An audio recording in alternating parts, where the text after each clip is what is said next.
It's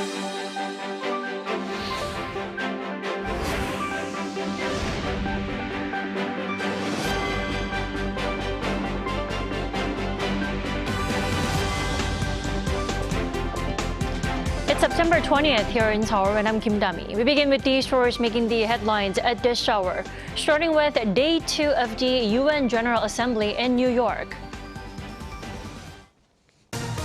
The John F. Kennedy Foundation awarded President Yoon with the International Profile and Courage Award for his leadership in defrosting relations with Japan. The South Korean leader is continuing his UN trip, which included a meeting with UN Secretary General Antonio Guterres. High-level talks between Seoul, Tokyo, and Beijing will take place later this month to make plans to hold a Trilateral Summit between the leaders of the three sides. Team Korea crushed Kuwait 9-1 in its opening match at the Hangzhou Asian Games men's football tournament in China, bringing themselves one step closer to a third straight gold medal. President Yoon continues his UN trip with more sideline summits. Of course, seeking support for Busan's bid to host the 2030 World Expo is one of the primary reasons. But boosting bilateral relations is also key for President Yoon. For more, we have our Kim Do-yeon, who's traveling with the president live from New York. Do-yeon, another day packed with meetings for President Yoon. That's right, Tommy. President Yoon had a very busy day indeed, with at least 9 confirmed sideline meetings throughout the day here in New York with leaders of Ghana, Uzbekistan, and Monaco, among others. Now, just like on his first day, President Yoon, while making sure to include a message to boost support for Busan's World Expo bid at the BIE in just 2 months, used the opportunity to enhance bilateral cooperation. In fact, in a statement made on Monday night, the top office said, quote, "In the midst of internal and external complex crises, the main focus of the talks is to address the livelihood issues of the people and pave the way for a breakthrough in our economy. In terms of the specific meetings, you met with his Ghanaian counterpart, President Akufo-Addo, over lunch alongside the First Ladies and discussed strengthening economic cooperation in the automobile and seafood industries. In a sit-down with Monaco's Prince Albert II, the two leaders shared their hopes to extend cooperation in digital innovations. On top of this, many countries showed their support for South Korea's efforts to maintain security in the Asia-Pacific region, especially with the nation taking up its place as a UN Security Council non-permanent member next year. This evening here in New York, there is a reception dinner hosted by U.S. President Joe Biden, where President Yoon will be able to meet many leaders at once, possibly giving further opportunity to bring up Busan's World Expo bid to leaders that he otherwise may not meet this week. That's right, Do-yeon. Now, it's not just the President Yoon. It seems like the First Lady, Kim Gun-hee, is also doing her part to push Busan's bid to host the 2030 World Expo, right? You're right on point, Dami. The First Lady visited an event here in Manhattan earlier today for foreign journalists and New York City officials. It was called the Hangawi in New York, and she took center stage to explain to the participants what it really means for Busan to be awarded with the hosting duty of World Expo 2030. We want to share our experience of rising from the ruins and fostering the best digital advanced industries with the international community. By sharing our experiences, we hope to give back the help we received when we were in need. According to a statement by the top office, the event was planned to support Korean cultural startups and promote Chuseok, a major Korean traditional holiday, and Busan's attractions with foreign journalists in attendance. Part of the event had a section to showcase Busan street foods, and the First Lady invited the foreign journalists there to shine a spotlight on all that the city has to offer. Now that's all for now. Back to you, Tommy. All right, thank you, Do-yeon, for that coverage. We appreciate it. And during his trip, President Yoon was recognized for his courage in renewing ties with Tokyo and strengthening three-way cooperation with the U.S. to promote regional and global peace and prosperity. Our Oh Soo-young has more. President Yoon has been awarded for its leadership in mending relations with Japan and boosting trilateral cooperation with the United States. The John F. Kennedy Foundation on Tuesday named the South Korean leader and Japanese Prime Minister Fumio Kishida as special recipients of the International Profile in Courage Award for working to improve bilateral ties despite domestic opposition arising from historical issues. In particular, the foundation said President Yoon began working towards rapprochement with Japan shortly after his election in March last year, noting that the two leaders have since built a strong personal relationship, as well as engaging in an exchange of visits between Seoul and Tokyo not seen in 12 years. Such courage to choose a more hopeful future has led to a historic level of trilateral cooperation between the US and two of its most important democratic allies at the Camp David summit last month, according to the foundation, which will hold an award ceremony next month. President Yoon, writing on social media, said that he was honored to receive the award and said trilateral ties will contribute to promoting freedom, peace and prosperity in the Indo-Pacific and beyond. Previous recipients of the Courage Award include Ukrainian President Volodymyr Zelensky last year, Presidents Barack Obama and George W. Bush, and former UN Secretary General Kofi Annan. Yoon's address to the General Assembly on Wednesday local time will lay out South Korea's plan to reduce global disparities in development, climate and technology, as well as Seoul's role as a non-permanent member of the Security Council for a 2-year term beginning next year. Ahead of his speech, Yoon on Tuesday held a one-on-one meeting with UN Secretary General Antonio Guterres, where the two leaders reportedly discussed cooperation between the two sides to address North Korea's nuclear program and the war in Ukraine, among other global issues. The top office says President Yoon will continue his push for greater cooperation on common challenges facing the world, in line with the UN General Assembly's theme this year, Restoring Global Trust and Solidarity. Jeong, Arirang News, New York. And other prominent world leaders are making their UN speeches, including U.S. President Joe Biden. While calling out North Korea for its relentless violations of UN Security Council resolutions, he still left some room for diplomacy. For more, we're joined by Professor Han Shuttle this morning. It's good to have you with us.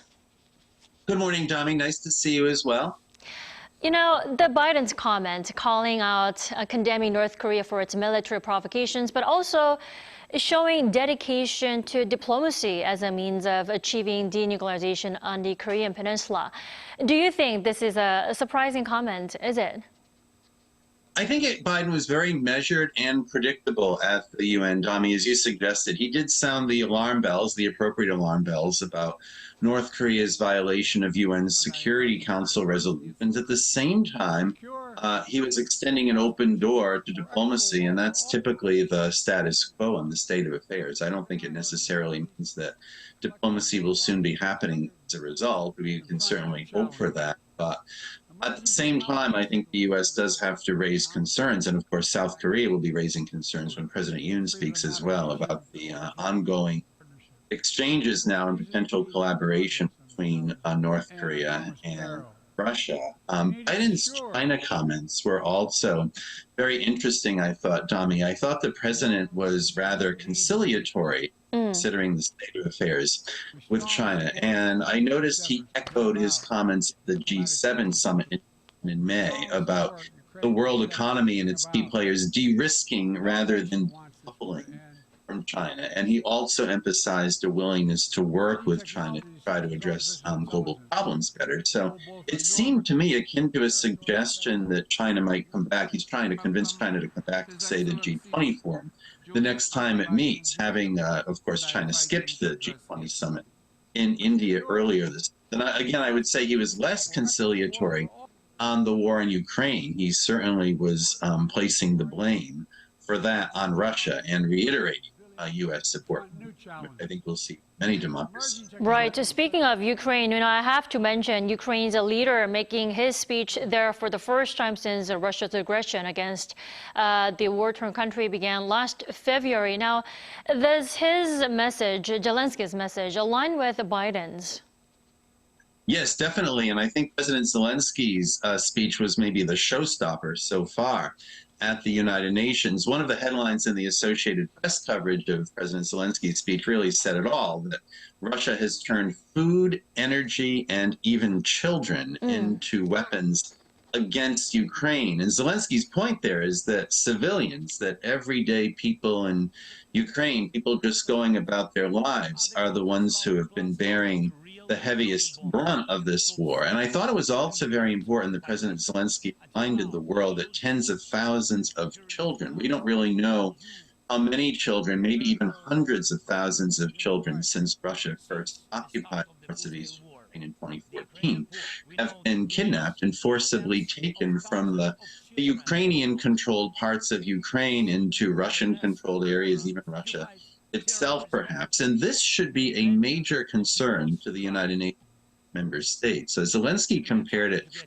to genocide. And even though these children are not being killed, it seems that Russia is apparently making a concerted effort here to try to exterminate the Ukrainian identity of these children. And this is actually one of the key issues that's in the arrest warrant that's been issued for Vladimir Putin, the Russian leader, by the International Criminal Court. So I thought it was very appropriate that we hear more about it at the UN summit. Definitely. It's just day two. Now, President Yoon is yet to deliver his speech at the UN General Assembly. He is widely expected to, call out on Pyongyang and Moscow for their military collaboration. How will that warning make any significance at the annual gathering? Well, I think it might be very similar, Dami, to what we saw in Seoul earlier this week. The Ministry of Foreign Affairs, as I think you know, called in the Russian ambassador to South Korea to express concern over Russia's discussions with North Korea on arms trading and also military cooperation. Obviously, the concern here, and I think many countries at the UN summit will be worried about it, is the possibility that North Korea provides Russia with arms, while at the same time, Russia perhaps provides some know-how that it helps North Korea go even further in its nuclear weapons and missile programs, even satellite technology using ballistic missile technology as well. And all that's prohibited by a series of UN Security Council resolutions. So many members of the UN will frown upon that kind of behavior, especially considering that Russia is a permanent member of the UN Security Council. But again, Russia's behavior in Ukraine also raises concern along these areas. So maybe that permanent membership status is actually something worth discussing as well, but that will be hard to change, I think. That's a very good point, Professor Hans. Now, Yoon's itinerary in New York also includes attendance at a digital forum at NYU, and there he'll unveil plans to announce the so-called Digital Bill of Rights, which will, draw details of a new digital order. Why do you think he's delivering a speech on such a topic? This is an ongoing interest of President Yoon's, and I think it's also a growing interest for many world leaders because, of course, we all know that digital technology has outpaced our capacity collectively as societies to deal with it. So there are all kinds of problems these days regarding intellectual property rights and also incivility online, surveillance issues that go with digital technology, monopoly power on the part of corporations. So there is a need, in a sense, I think, for governments and citizens to try to figure out how to better manage our new digital universe to promote better quality of life for everyone. So any conversation in this regard is an important thing, especially in a country like South Korea, I think, where the digital universe is so ubiquitous. So many leaders in government, academia, and beyond are concerned about this, and President Yoon is certainly drawing the conversation. All right, thank you, Professor Hans, so much for your insight this morning. You have a good day. You too, Dami. Thank you.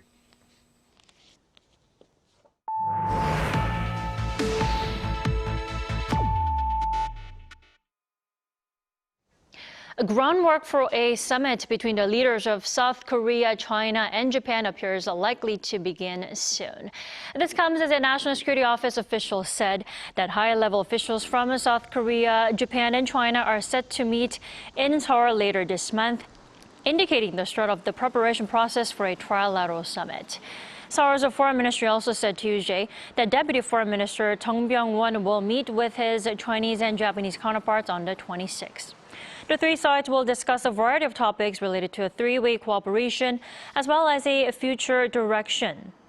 The foreign ministry also hinted at the possibility of the summit taking place by the end of the year, adding that a foreign ministerial meeting would come first. And the last three-way summit was held back in 2019. U.S. energy firm Westinghouse Electric Company says it will appeal Monday's court decision to dismiss its lawsuit filed against two South Korean state-run companies for exporting nuclear power plants that used Westinghouse technology and designs. Lee Seung-ja with the latest. On Monday, the District Court for the District of Columbia rejected the complaint by U.S. energy firm Westinghouse Electric Company, which said that Korea Hydro and Nuclear Power and the Korea Electric Power Corporation used technology and designs it owns to export nuclear power plants to other countries. However, the District Court rejected the lawsuit, claiming that Westinghouse lacks a private cause of action and was therefore not qualified to take such a legal move.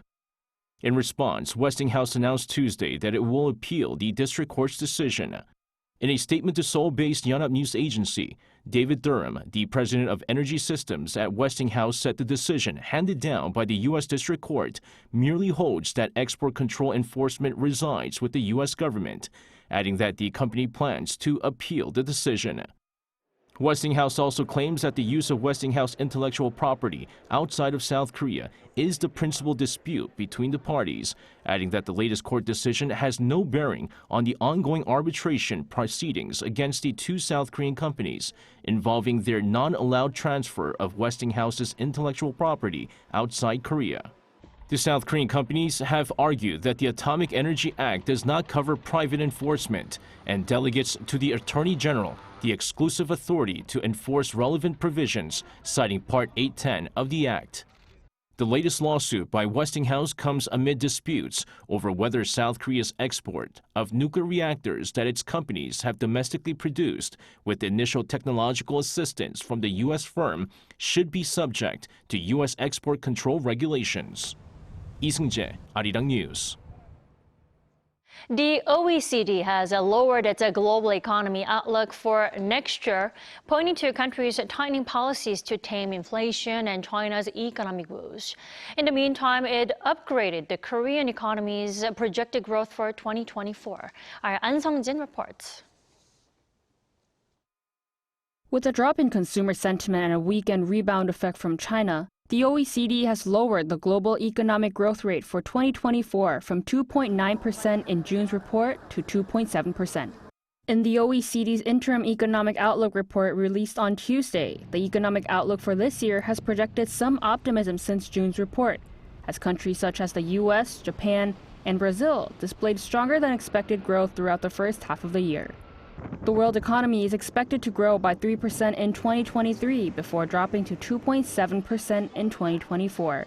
This rate has been further revised from June's projection of 2.9%. The OECD forecasted that growth projection is expected to remain low under tighter monetary policies. This is largely attributed to persistent core inflation, a sharper than expected slowdown in China, and increased volatility in the raw materials market, all of which pose a downward risk.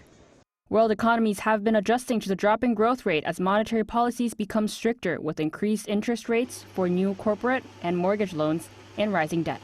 The OECD presented 3 suggestions for governments, including restrictive monetary policies for moderating inflationary pressures, fiscal policies that match spending pressures, and lowering trade restrictions. Meanwhile, South Korea has maintained its growth rate from June's report. The country's growth rate is projected as 1.5% in 2023 and 2.1% in 2024. The OECD mentioned that additional spending on the aging population also adds fiscal pressure on governments. As an aging country itself, South Korea will also need to build structural policy measures to ensure growth prospects. An Sung-jin, Arirang News. South Korea began their title defense at the Hangzhou Asian Games on Tuesday by defeating Kuwait 1-0 in the team's opening Group E match at Jinhua Stadium. South Korea came out attacking from the start, finding the back of the net in just the 3rd minute before adding 3 more before halftime. The Tech Warriors began the second half with the same intensity, with Stuttgart attacking midfielder Jeong Woo-yeong scoring his 3rd soon after the restart. Kimcheon Sangmu forward Jo Young-wook also scored a brace in the victory. Led by head coach Hwang Sun-hong, South Korea will face Thailand next on Thursday as they look to win an unprecedented 3rd straight gold medal.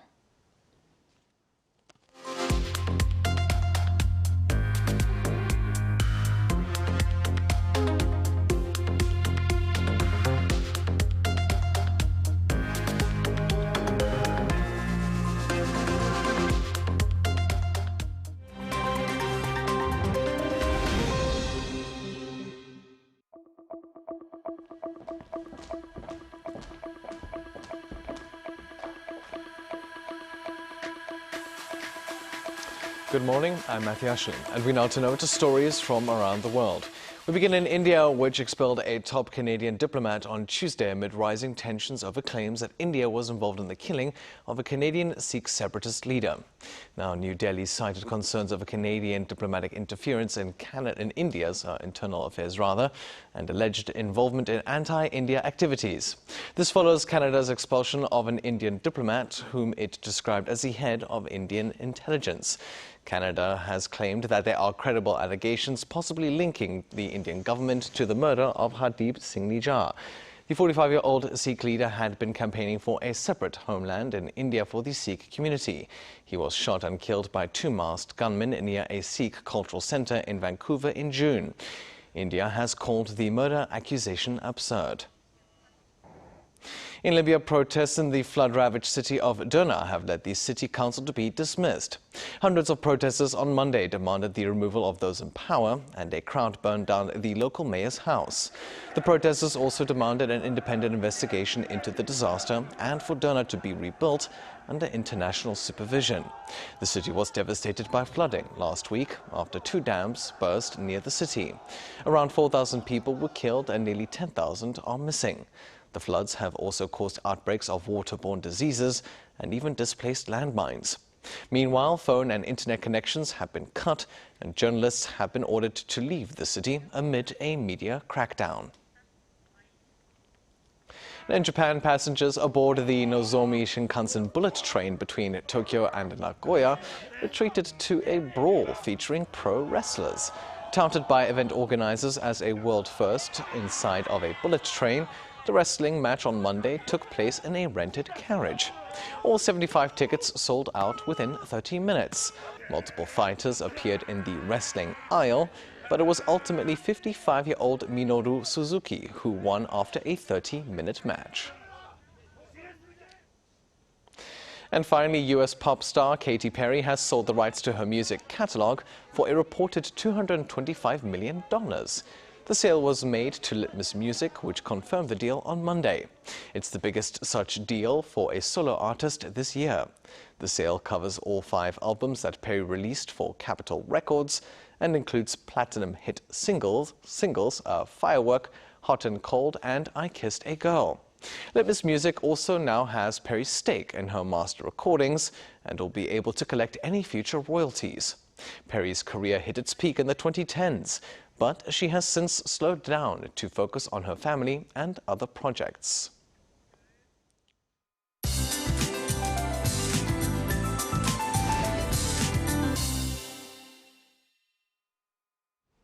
Good morning. It's a rainy Wednesday. Central parts of the country are seeing light rain this morning, and this rain will gradually spread nationwide during the morning hours. That rain will pick up in the afternoon. Coastal regions could see 30 to 50 millimeters an hour of rain pouring down, and Busan could see more than 150 millimeters. The rest of the southern regions could see up to 120 millimeters of downpours. Rain drags down the afternoon temperatures to below norms. Well, we are experiencing major up and down temperatures these days. In the meantime, Jeju will be as warm as yesterday, topping out at 30 degrees Celsius this afternoon. Rain will let up from the capital and Gangwon-do tomorrow morning, and morning temperatures will go down below 20 from tomorrow, leading to wider gaps in temperatures between lows and highs. That's Korea for you, and here's a look at the international weather conditions.